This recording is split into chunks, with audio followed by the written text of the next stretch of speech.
जाके राखे साइयाँ मार सके ना कोई। ये कहावत हमने कितनी बार सुनी है, लेकिन शायद इसका असली मतलब हमें अब समझ आया है, जब अहमदाबाद के दिल दहला देने वाले प्लेन क्रैश में 242 लोगों में से सिर्फ एक इंसान बच पाया और उसका नाम है रमेश विश्वास कुमार।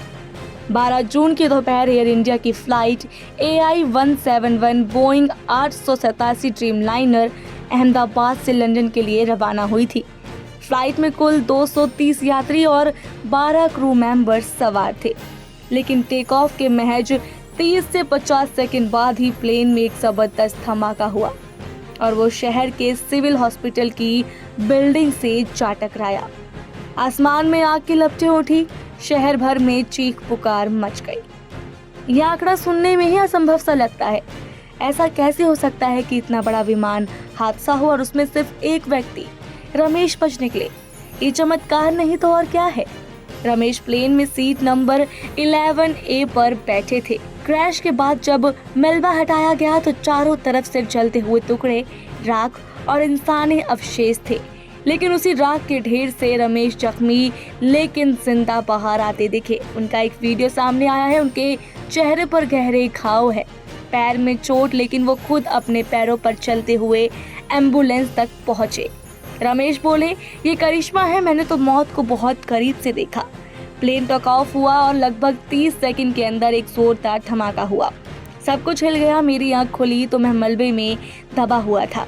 अगल बगल सिर्फ लाशें थी। मैंने अपने भाई को ढूंढने की कोशिश की जो मेरे साथ फ्लाइट में था, लेकिन उसका कोई सुराग नहीं मिला। फिर किसी ने मुझे बाहर निकाला और एम्बुलेंस में डाला। मैं अभी भी यकीन नहीं कर पा रहा हूँ कि मैं जिंदा हूँ। इतने बड़े हादसे में अकेले रमेश का बचना विज्ञान की समझ से भी बाहर है। प्लेन के टुकड़े इधर उधर बिखरे थे। आग की लपटों ने सब कुछ खाक कर दिया था। प्लेन एक हॉस्पिटल बिल्डिंग से टकराया जहां 60 से ज्यादा डॉक्टर मौजूद थे, उनमें से भी कई घायल हुए। तो फिर रमेश कैसे बचे? कई लोगों का मानना है कि ये कुदरत का करिश्मा है। कोई ऊपर वाला ही था जो रमेश के सर पर हाथ रखे हुए था। इतिहास में कई हादसों में ऐसा देखा गया है कि कोई एक व्यक्ति किसी वजह से बच ही जाता है। कभी सीट की जगह, कभी समय की देरी, कभी अचानक हुई तबीयत खराबी। क्या 11A की पोजीशन प्लेन में ऐसी थी कि वो क्रैश इम्पैक्ट से थोड़ा बची रही? क्या फिर रमेश की नियति में कुछ ऐसा लिखा था जिसे कोई मिटा नहीं सका? सबसे भावुक पल तब आया जब रमेश ने अस्पताल से मीडिया के सामने आकर कहा, मेरा भाई भी फ्लाइट में था।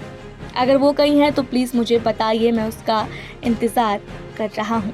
ये चमत्कार देखकर बस एक ही बात गूंज रही है, जाको राखे साइयाँ मार सके ना कोई।